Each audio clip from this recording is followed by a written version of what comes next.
Warm greetings. Welcome to today's session of Monday Munching and Musing with Women for Water.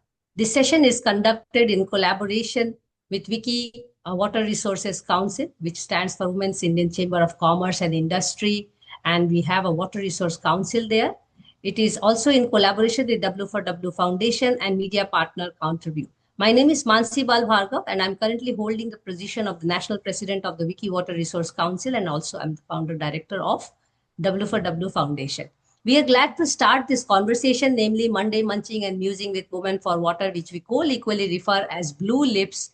And in here, we like to conduct a disciplined masterclass like session where we talk about the worries and the wisdom by the woman, for the woman, of the woman in the water sector.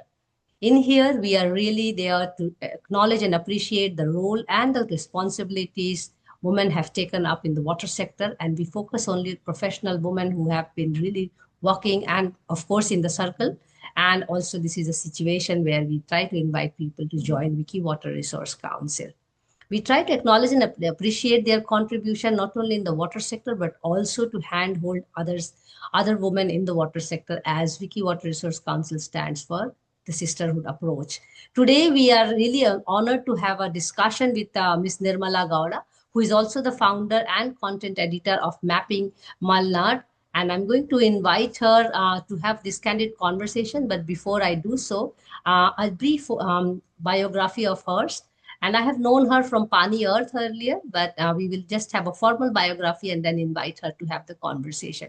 First of all, thank you so much, Nirmala. I met you at ICER first time in person and now on e-platform. So it's really an honor to have you. Nirmala Gowda is an activist researcher who has been working on water, river, and pollution issues for over a decade in Bengaluru. She previously co-founded and curated Pani Earth. Her work spans legal advocacy, grassroots collaboration, and independent research on rivers, forests, and mountains from the Malnad to the Maidan. Her recent writings include articles in Deccan Herald on the Arkhavati River and Sharavati Pumped Storage Project. She's been critically examining energy projects promoted as climate solutions, including pumped storage projects in fragile Western Ghats and sugarcane-based ethanol expansion in the water-stressed Kaveri Basin. I'll just straight away go to with her work extends internationally, where she is engaged in projects from IHE Delft to on the Athi River in Kenya. With a degree in computer science engineering, she has worked with IT and pharmaceutical companies in the US before transitioning to environmental work. She holds an MSc in environmental management from the University of San Francisco. She has worked extensively on the pollution of Belandur and Bairamangla lakes, as well as on the industrial pollution affecting the Rishabh Bhavati and Arkhavati River, particularly from the hazardous waste, landfill, tire factories, and other industries in Bengaluru. When I heard you last at ICER, it was so well-crafted presentation you made, a scientific presentation, but to the citizen science, talking about how sugarcane and other things work. So welcome to our session, Nirmala, and it's such an honor to have you. I hope you are ready for this candid conversation. No stress. It is about you because we want to celebrate the life of women. I hope you are okay that we are live and recording. Thank you, Mansi. Thank you. It's always easier to talk about work. It's tough to talk about yourself. Yeah, but we want to talk about Nirmala, the girl. And my first question starts with the time when there was a calling for you, because I learned that you have an IT background. And how was the transition, or when did that happen? And when did you really feel that you want to belong here? Now you belong here. You are one of the leading ladies in the country. But how did that happen to you? When was it that you felt that you have to transition or you have to be in this sector, in the water sector? Yes. I don't per se think of myself as belonging here or belonging there. To answer your question, this goes back a couple decades. When I started I would say, went to the US and started looking at the world very differently. And going back to from home to work and back, I used to listen to a lot of radio, National Public Radio, and there were so many interesting things that were being said, diverse things. When you're in India, you're pretty much caught up with the Indian politics and much so regional politics, and then you're also looking at, what's happening in and around you. But then when you're in the US, you're compelled to, just by virtue of being there and the news that happens, that look at the whole world. So you're Mm, looking at, what's happening in Iran, what's happening with Muhammad Gaddafi, what's happening in Egypt, what's yeah. happening with oil, what's happening with South America, because it's day-to-day news, sort of coming to you. Mm, So you were looking at very diverse things, and the common thread I saw everywhere that was being connected in the radio, and also my friends from California. Our office was just, a few kilometers from UC Berkeley, so we had a lot of friends in the college as well. So was the common theme was environment, right? And mm, climate change. There was just a lot of talk about that. And from work, I used to connect from our green group from work. We used to connect with Nature Conservancy, Leukemia and Lymphoma Society, who all were doing that sort of work. And the constant listening to these discussions and listening on National Public Radio, a very scientific discussion of yeah. what's happening with the environment, just not as in California. I mean, California itself is a country, its Yes. economy is as big. So what's happening in California, what's happening in the US, and what's happening in the entire world, you could very clearly see for any logical person that, oh, environment is the biggest issue. Climate change is our existential threat. And this is going back, 20, 25 years, and climate change was being denied at that point. Now it is, well beyond any doubts confirmed. So that was sort of how I started looking at environment. Um, and worked with the Sierra Club voluntarily for a few years. I like the way they systematically approach the environmental issues. One of the work that I worked with them in depth was when San Francisco needed water and they had to bring water from 3 hours away through a reserve forest. The pipeline was coming within the reserve forest, and many of the environmental groups didn't want that to happen because there were endangered species in there. So I had to connect with different scientists, different experts, collect the data, put together a writing, and speak up in the public hearing, as to why we don't want. So that whole exercise that took a few years was quite enlightening. And I liked that. I liked investigating. I like learning new things. I like to understand why it is so and what can be done. I think what can be done from a citizen perspective is a larger question that still sort of is a question. But that's where the roots of how I got into today, what I'm doing. Um, Very interesting. Just may I request you to really have your profile little bit, yes, better. This is much better. Thank you so much. I picked up one interesting point from what you were mentioning. The way information flows in the US keeps us very updated what's going on, and whereas in India we come to know after the damage is done in most of the time. you know I think this is a serious difference, and I'm sharing this experience with you with in the context of women in the water sector, because it's 4 years now I am in Wiki Water Resource Council, and we have more than 100 people in the Water Resource Council as members, and I will invite you. But what was learning for me, because this is part of a formal research which I'm conducting to study all of you, a major learning for me is that there are so many women in the water sector, and still we find males deciding everything about the water in this country. and You know, still we find what was that last statement? Males, the men, this all the men sitting together and deciding what to do in the water sector in the country, whether it is rivers, whether it is water supply, whether it is cutting the forest or filling up the lake. It's all men sitting and deciding. And for me, it has been so enlightening to meet so many people or so many women. And as you can see, when in the flyer also you saw, we are almost close to 100, where we have actually reached out to nearly 120 women. My next question to you is the kind of work which you have been engaging since you are in water and environment related, water allied environment sector, uh, the kind of work which you find challenging in India, especially you have across, experience, and the kind of work which really makes you very excited? I know you can take challenges because the kind of work which you presented at ISA is not an easy task. Maybe challenging work is very exciting for you, but generally, as a woman, what is very challenging in working in India in the water sector or environment, and what excites Nirmala? Yeah, so yeah, I like to learn new stuff and I like challenging things to do. And it does get very dangerous in our line of work. Uh, Hmm. there have been attempts to sort of hurt me physically, and there's been Oh my definitely God. cases. People have attacked me, and there's certain places I can't go. Not that it's all that is exciting, but I'm saying that there's certain amount of Yes, but this is challenge. this Yeah. is there. Apart from the challenge of putting things together and connecting the dots and understanding the narrative, the truth is not very clearly visible, right? Hmm.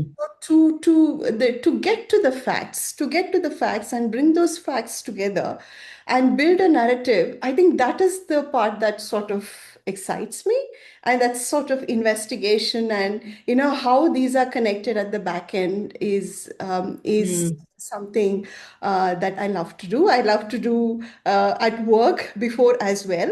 I just want to clarify this. I did not do the transition from IT to environment because my IT job was boring. No, my IT job No, was it is an inner calling. exciting. Yes, it was equally exciting. I don't know, this just happened like last week, somebody called out my name saying that's what happened to me. I said, no, no, no, no, let me clarify.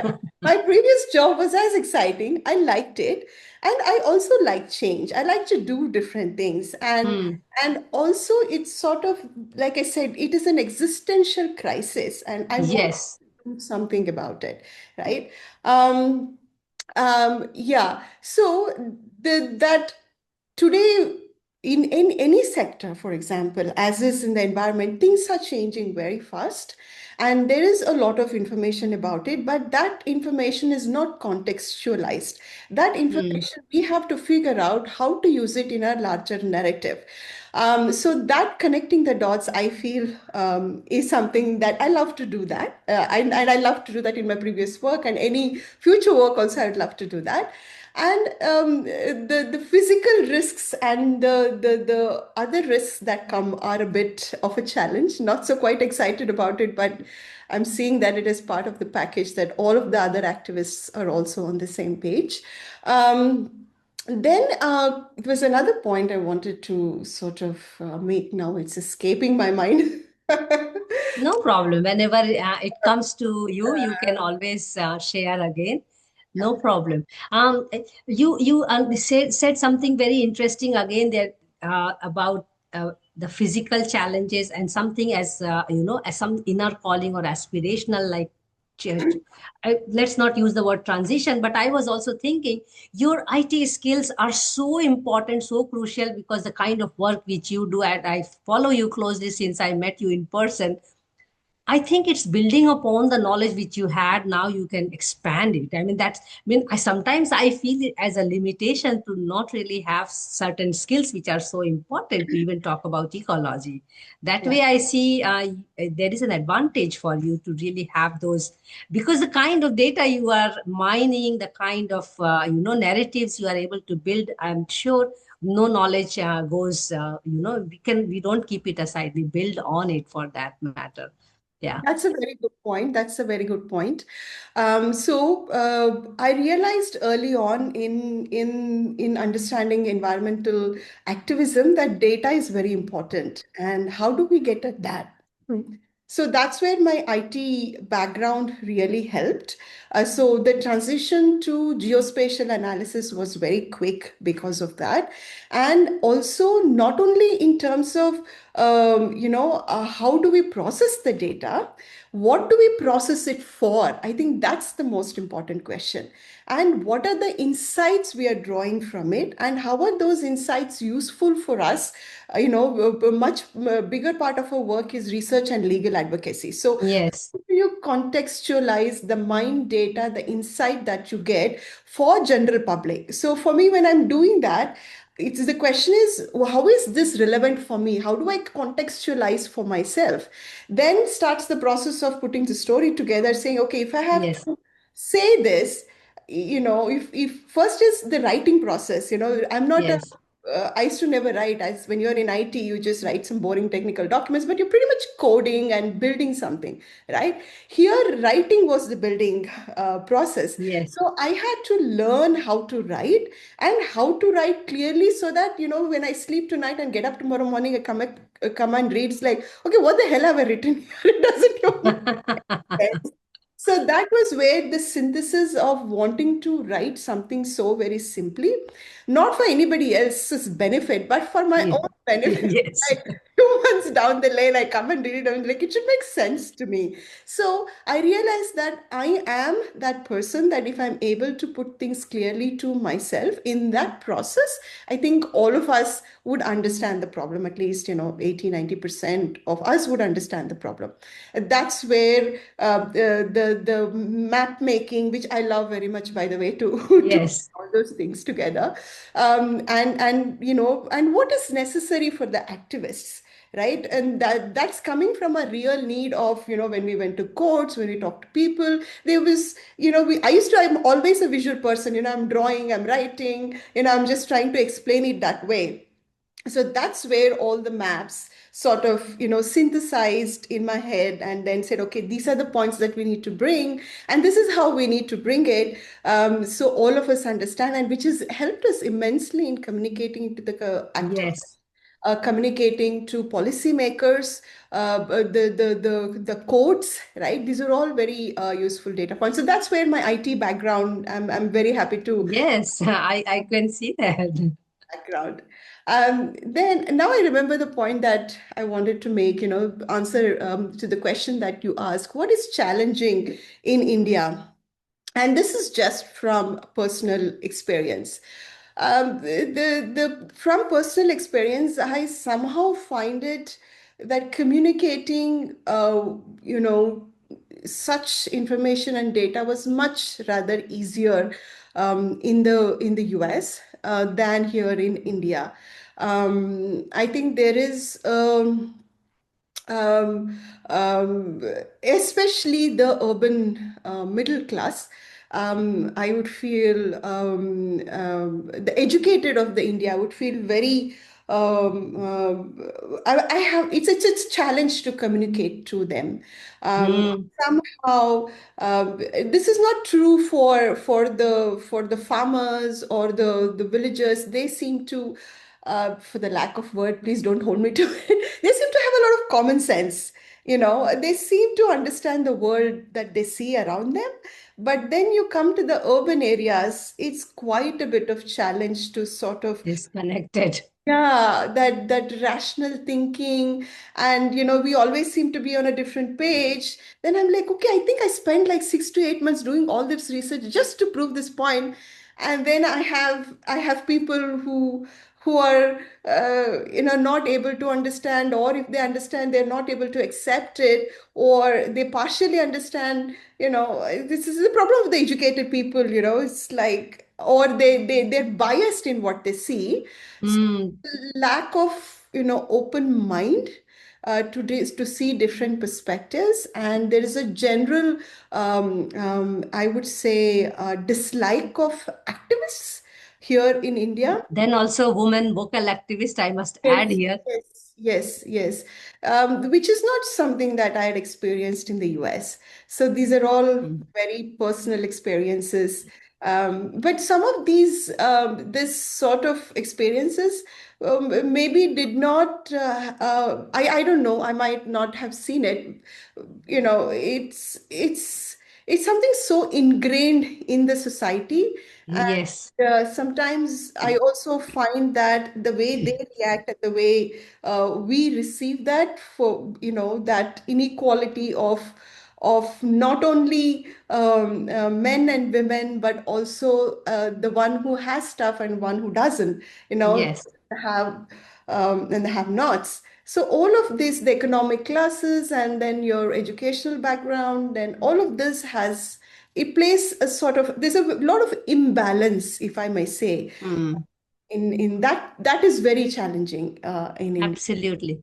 Actually, we should be able to map the ecological imbalance and social imbalance. Where I mean, a person like you will be able to do it. You touch my heart and also speak my heart. To be honest, when we talk about simple behavioral change, as an educator myself, and I'm lying somewhere between academician and activist, and nobody wants me to be in the either of the camp. But for me, also the biggest challenge has been educating the educated elites. And it is personally I feel we prefer to carry a mask of pretension. On one hand we try to showcase we know everything, and on the other hand we try to pretend that, oh, this is really there, because somewhere every time the finger will come to us for many things which we are facing today. But and another point which you also said very well is the maps are very useful to bring out to people, and then those people who are affected, probably they understand it more because they have the open mind. They want to hear because they are affected.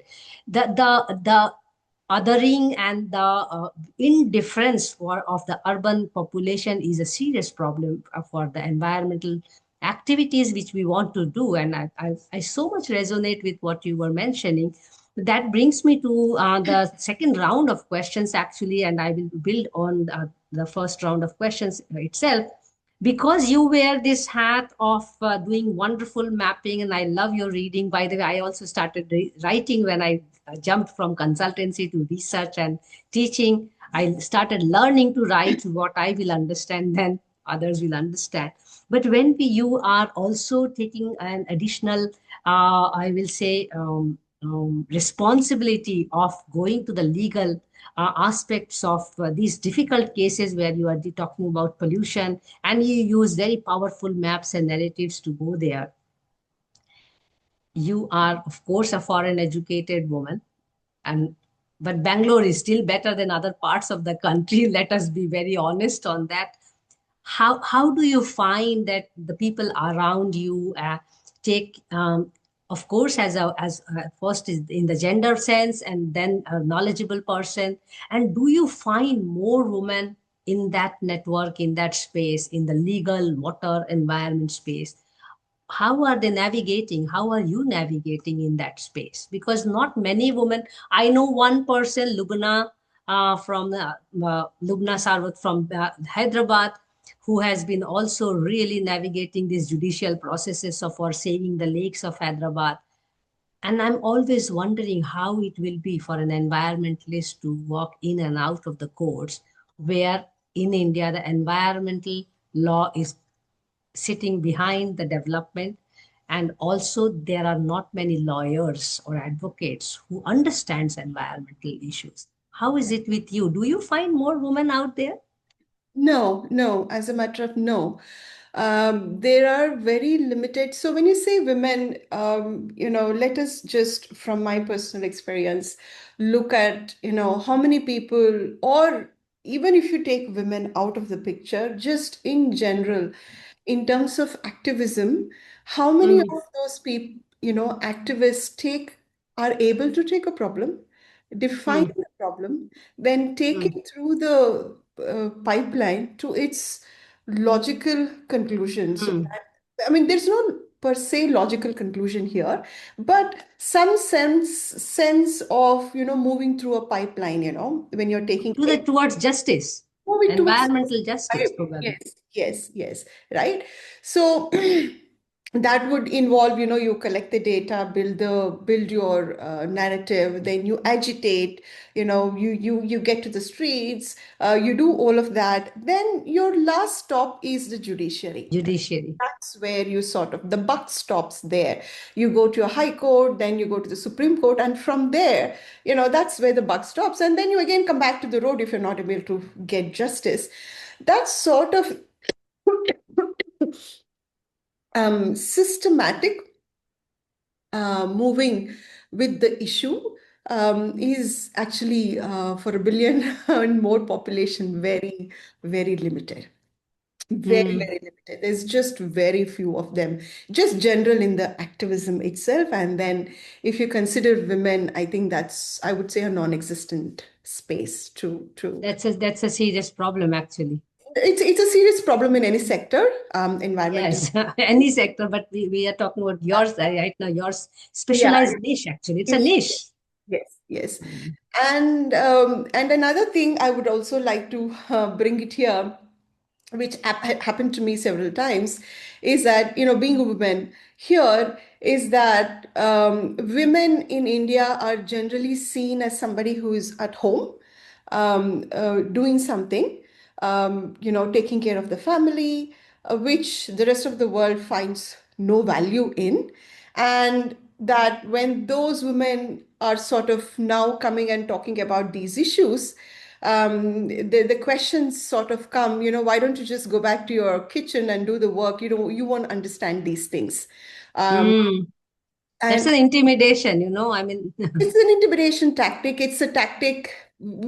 So when they make those statements, you know what you're doing is working. Mm, yes, actually, it gives us Quite strength nasty. now. We Yeah. have become so pro this that it Yes. gives us strength. Yes. So I've seen this happen to many people, and and also the fact that women are seen like that, and that sort of reduces the kind of work they are doing in this Mm, sector because of that. Because many of the activists wear many roles. They have their day jobs, they have family to take care at home, and then they have additionally, from their own interest of doing something for the general public, in whatever way, whatever, catches their imagination. mm, This sort of is derogatory for women.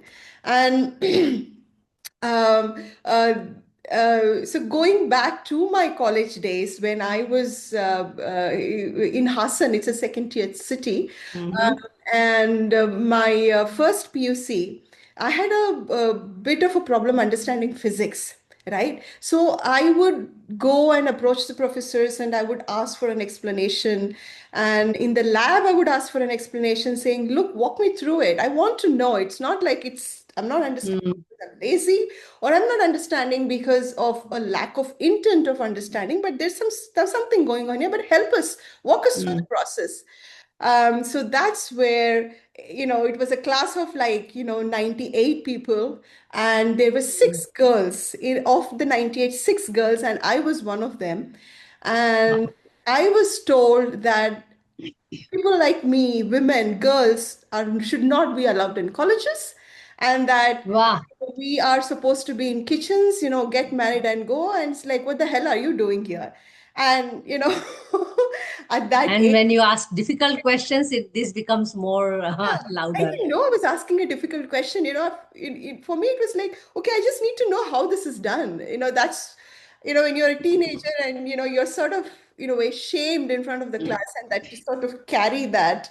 And now, well into adulthood, and, you see all of these, and the same thing is happening. It's not changed. It has not changed. See, I mean, it's the only context has changed, but people remain same. I mean, because I face it so much. I was Yes, always a questioning child. yes, yes, yes. So from parents to teachers, they never liked question. Probably somewhere in our culture, we consider interrogation as objection. Yes, yes, correct, That's a correct.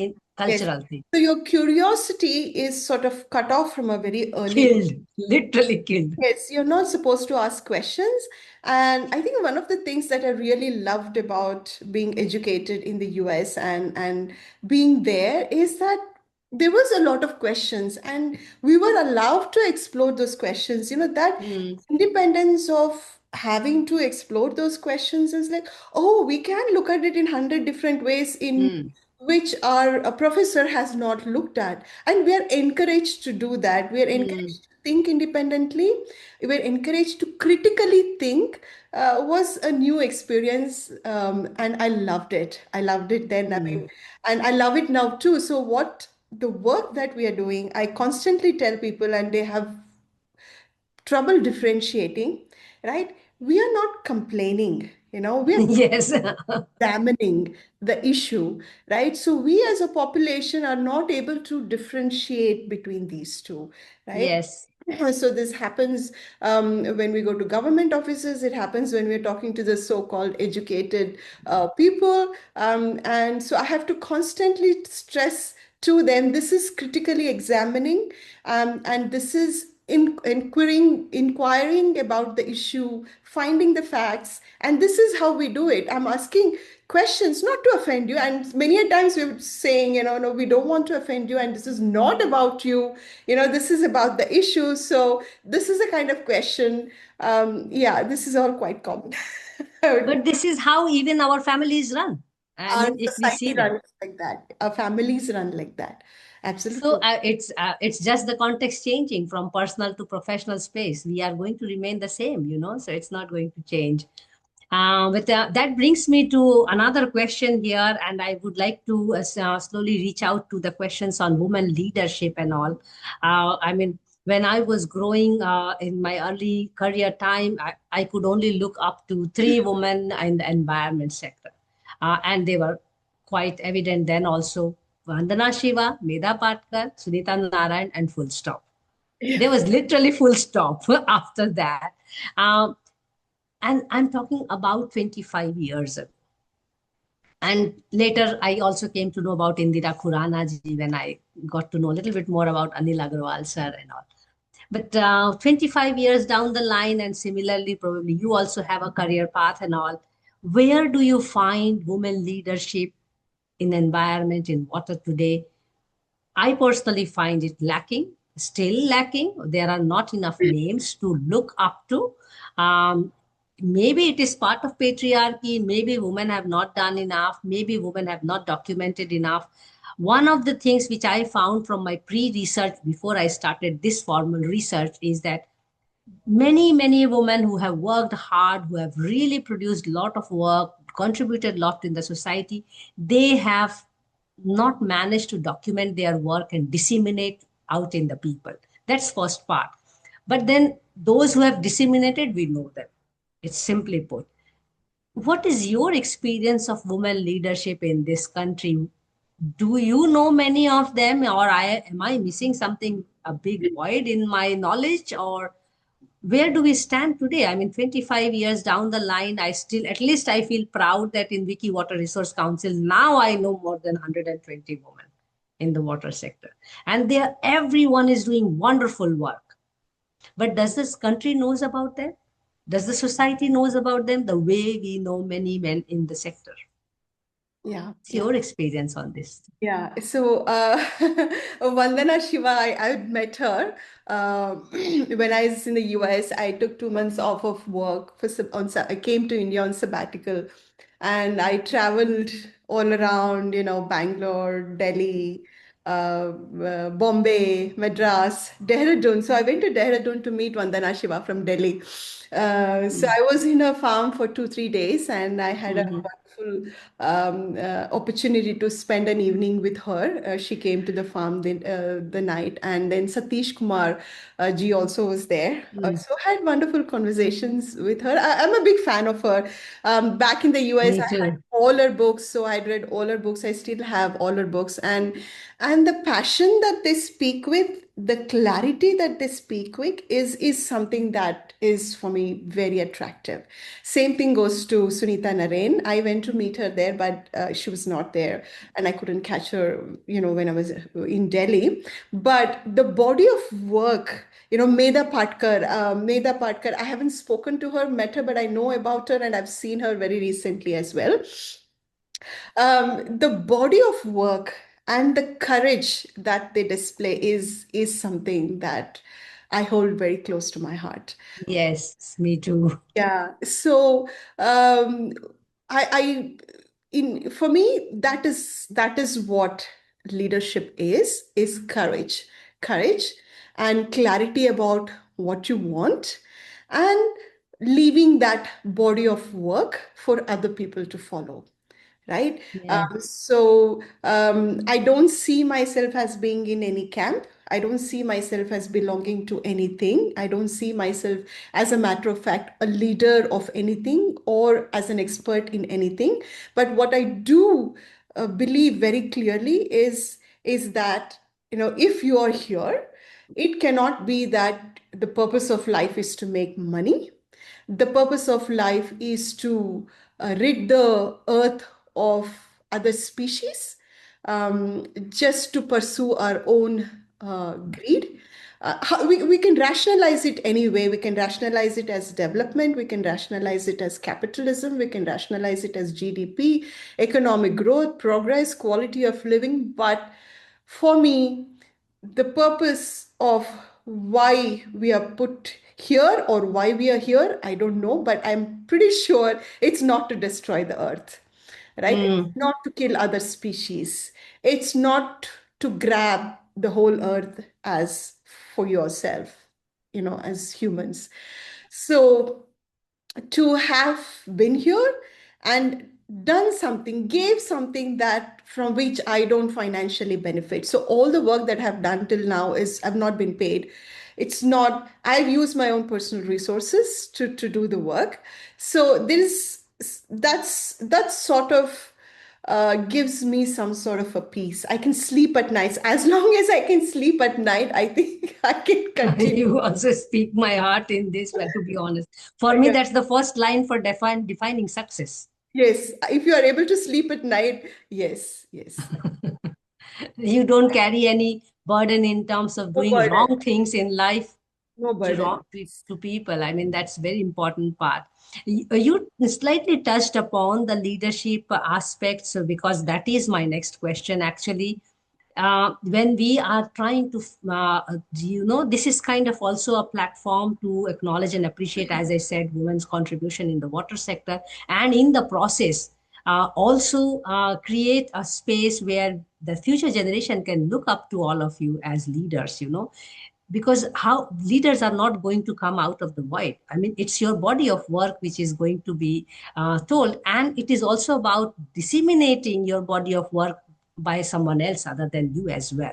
That's the process which we have done, and trying to reach 100. And I must share with you that Medha Patkar or Medha Tai has agreed to do the 100th session for us, to celebrate, and we close the session. Monday Munching after that is closed, because we also want to write a small book about all the women, so that we can distribute it to as many organizations, as many places, or water related organizations, or environment organizations, development organizations as possible, so that not all men have to sit and talk about it. We have almost a footprint of 24 states. So we still lack some states, and Andaman, Nicobar, Lakshadweep, we are missing right now to have representative. But more or less, we are trying to have the footprint of women contribution. So the next question is actually on the leadership trait, and you also already started talking about the body of work, the courage to stand by their work or their beliefs. And for me, all of you are leaders, to be honest, because I don't see leaders coming from the moon and Mars. I mean, your body of work is good enough and inspiring for me, and we are building leadership here. What are the leadership skills which Nirmala really looks up to, other than which you have already mentioned? And these three women we both are inspired about. Some things which people carry inherently, or their conscience carries them, but there are certain skills also which can be nurtured. I ask this question because we know, if we are talking about lack of women leadership in the sector, we have to also see what are the skill sets which can be nurtured or required to become a leader or to become more visible. Of course, there are certain things which are naturally coming. And because you were talking about many things, I was thinking maybe some session we have to talk about ecofeminism, because something which is common about all of us is this whole idea of ecofeminism, and which is so much questioning the very way development is happening, the very way the world is going on war, the water crisis is rising, the capitalistic approach is rising. Ecofeminism is something which we can talk about, but for now, some things which one carries inherently maybe cannot change as leaders, born leaders, but there are many things which can be trained for the younger generation. What's your take on this? I don't know about, born leaders, natural leaders. No, it's circumstantial actually. Yeah, I don't know about that, but and I also know a lot of corporate mumbo jumbo around leadership, having worked for more than a decade and in the corporate sector and being part of Hmm. those trainings and all of that. But all that aside, just in the simplest sense, Hmm. I think the way some people have organized themselves around a certain issue, which will help them move through that pipeline that I was talking about, Hmm. right? So, know the subject, right? That is Hmm. something that many of us don't invest time, patience. Know the Hmm. subject. Like learn it yourself first. If you Hmm. don't understand yourself, then it is fake and pretension to sort of pretend Hmm. that you know the subject. You're not only misleading yourself, but then you're misleading everybody else, and that is Hmm. quite rampant in India. Hmm. Absolutely rampant. So know the subject matter, then be clear about where you want to go next, Hmm. right? And all of this takes determination, it takes persistence. You have to do your research. It's some of it is lonely work, as a matter of fact, Yes. to do that. Um, and once you do that, and then from there emerges the different directions that you have to take. And then once you see that, you know what, I have to go up that hill, and I have seen that things start to fall in place, no matter Hmm. what it is, right? And that is sort of the with that intent, things become automatic, as in what people call it faith sometimes, but it's coming out of your thinking, and you're already assimilated that within yourself, that it starts to unfold in front of you, and as it is unfolding, you're able to take that and use it to the situation. Some might call that natural leadership, or some might call that learning the subject matter. There is effort involved in all of Of course. it. And also, I believe very much so in all of this, that the main focus is the issue itself, not the person Hmm. who's involved in the issue. As humans, we Yes. like to give importance to another person, say, hey, she's a leader, she's amazing, he's a leader, he's amazing, he has done fantastic work, she's so intelligent, she's so sharp.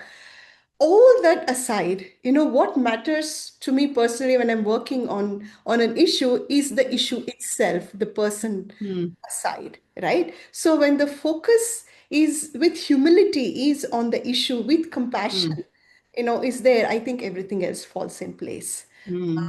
For me, if I have to use the word leadership, that is what is leadership. um, Nice. to not lose that eye on the ball. Hmm. That's Part of integrity also. I mean, you have to. integrity, absolute integrity, a sense of honesty, um, Hmm. and most importantly, compassion, compassion. Yes. Towards wildlife, which is Hmm. what we are displacing. Displacement is used for humans, but then we have largely displaced all the species. We are at the cusp of sixth extinction. So then I'm asking the question of, okay, what does multi-species justice mean to anybody, right? Yes. So these things, it's thinking all the time, how do you do this within the It's so resources? important. Thinking, the word thinking. Yes, yes, right. And how do you go about it in the next, Hmm.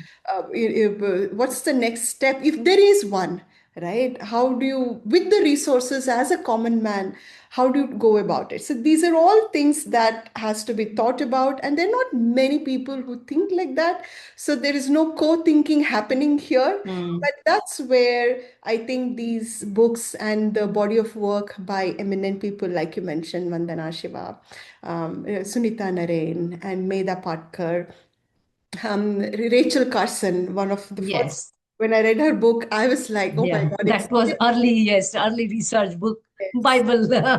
yes, yes. Donella Meadows, Limits to Yes. Growth. Systems thinking. Yes. Yes, yes, systems thinking. So those were all very, for me, even today, when I feel stuck, I go to these books and sort of even other people like Aldo Leopold, when you read all their thinking and thought processes, it starts to ravel, and it starts to um, uh, come together, what needs to be done, and that's the process, and it takes time, and sometimes, mostly, it's some feels like a lonely effort, but once it's there, then you have the larger people that you work with, you organize, you do the research, you um, bring together the cases in the judiciary. So that is the work that happens with the larger population. It is. That's very interesting because when we are talking about these big names, I also would like to also name Elinor Ostrom, my mentor also Yes, for during yes. PhD, and talking about collective action because my next round and penultimate round of question is on collectives and water collectives or councils or associations because this whole session is run through the Wiki Water Resource Council at this moment, having the responsibility to know about more and more women in the water sector. I would like to know your experience of being part of networks, platforms, council, association. There are different names for it. And how do you think for women professionals, how do they benefit to be part of it, to part of this mass? And would you think a council, like I'm asking this question from Wiki Water Resource Council, and you are invited to join us. And please join us because we really need people with a strong thinking mind. What's your experience of these councils and networks? Where do we stand here, and do women benefit out of it? I laugh because I try to stay away from councils. Okay, no, please be natural. Be natural. Uh, I have not been in your council, Yes. but I have not been in any council, for Mm-hmm. that matter. And um, Um, so in terms of the collectives, uh, Mm-hmm. and I like to work with other people with no boundaries or set of rules. So that's why for me, it's collectives and councils. Sort of, it works for a particular reason, purpose. Mm-hmm. But personally, in my case, freedom of thought, the Mm-hmm. independence to evaluate things with integrity and very objectively. I think the collectives and the groups sort of limit that capability. So I do tend to stay away, but I have nothing against them personally. No, it's your personal choice, of Yes, course. yes. And that, like I said, they have a particular function that they do. So I always like to operate outside of groups and think, but I'm there with everyone. Hmm. But just I don't like smaller ecosystems. I like the whole world as an ecosystem. Delimit the ecosystem.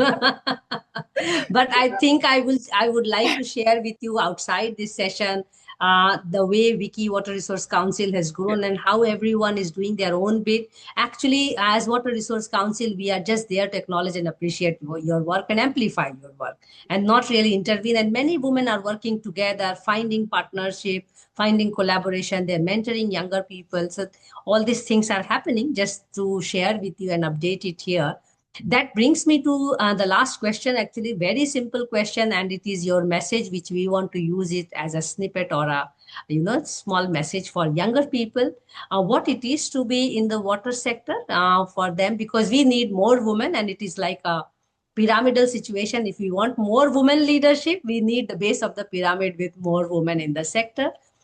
And what simple behavioral change you think we all have to bring forth, not only women, everyone in the workplace, in the professional circle, that woman feels more comfortable, more welcoming, more encouraging to really put forth their thoughts. What are the simple behavioral everyday change we should do? So I'm asking two simple questions actually, and both are for younger generation. Your message to younger gen. We cannot change our peer group now. So So, what is the question here? One is the why message. people should join water sector or environment? Why do we need more young people here? So, why people should join this sector? I would rather look at it in a different way. Sure.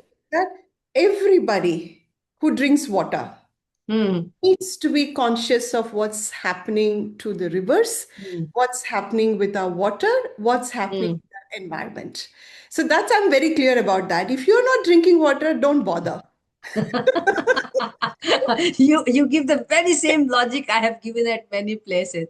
Yeah. Okay, you don't need water. Give your 70% water inside your body. Give it to me, and then No, no, no, stay just don't without it. bother. Keep your 70% water according, but just don't bother, right? I mean, and also I feel that growing up in a democracy, I've always been told, oh, you're a democracy, and you Hmm. think that there's certain things that you as a citizen will have to do, right? Democracy means that you have to participate. There's a responsibility. It's just Hmm. not that you have right to life. Rights comes with responsibilities, right? So it's Yes. just not that it's your right to vote, but it's Hmm. also your responsibility, your right to participate in the governance. Yes. That's when the country prospers, right? Hmm.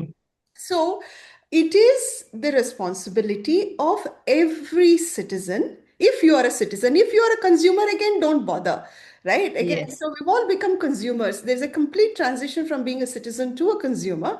As a Hmm. consumer, you're only worried about what's the best price I can get for this product. Yes. That's all. But as a citizen, you have a lot more to worry about, the responsibility and Hmm. the right. Very well put. Very, yeah. So, for a younger generation, and I can see this happening within my family, with my son, what do you want to do in your life? We want to make money.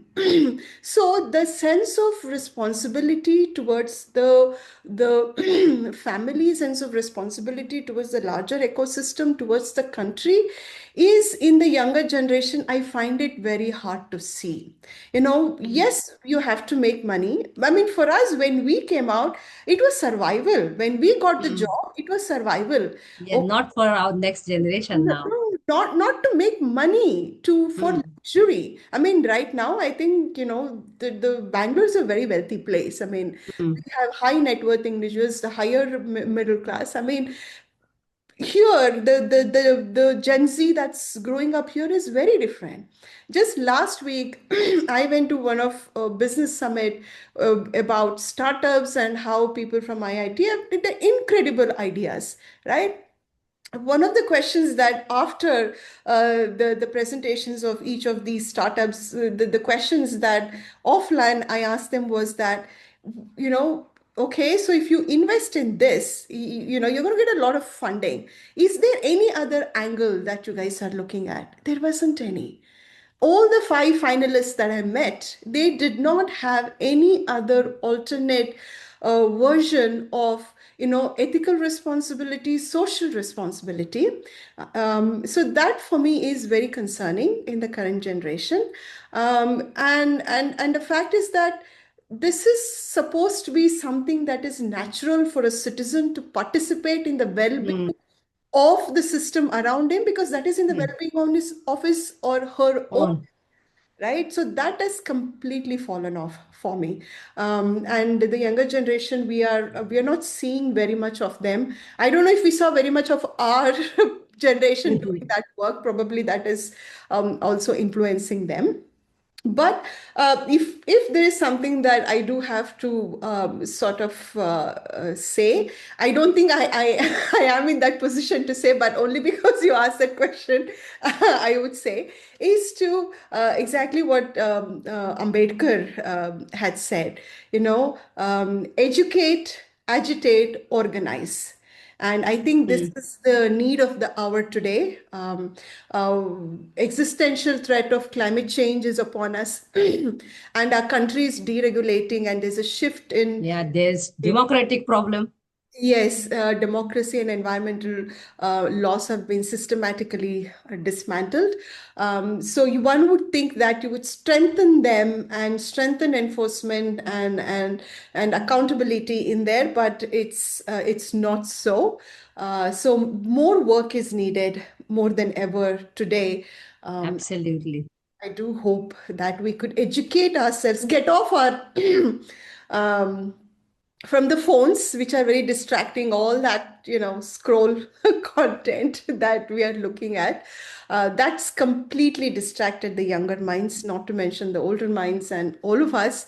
So unless we get off that distraction and educate ourselves and agitate and organize, like Ambedkar said, I see very little future for Very well put. I think that is also the step from, and two simple words which you said, from consumer to citizenry or citizenship, or being a good citizen is, I think, the least we can do to the country. Actually, that brings me to the end of the conversation. And if you have any question for me, this is the only time. You may ask me any question related to women in no, water or me no, or no anything, or questions. else I do the formal vote of thanks for No, now. no, thank you for having me. I hope I make sense. I haven't spoken No, unnecessarily.